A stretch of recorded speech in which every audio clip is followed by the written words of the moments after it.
This is Charlie, or as his schoolmates call him, Big Nose Charlie.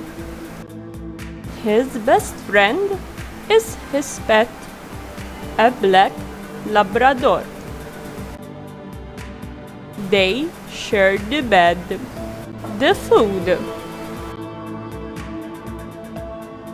the bath, and homework.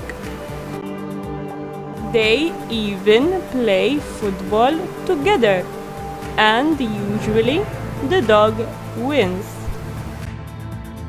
The dog noticed how sad Charlie is when he arrives home after school.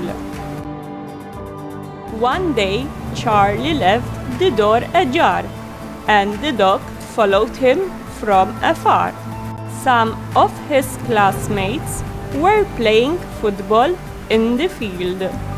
They stopped playing as they saw him and started making fun of him and his big nose.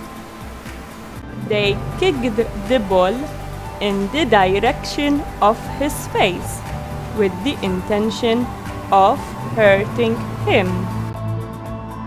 But the dog intervened and started dribbling the ball. The dog passed the ball to Charlie, and Charlie scored. His classmates were impressed. They told him, "We are sorry, we were mean to you," and his big nose did not bother them anymore.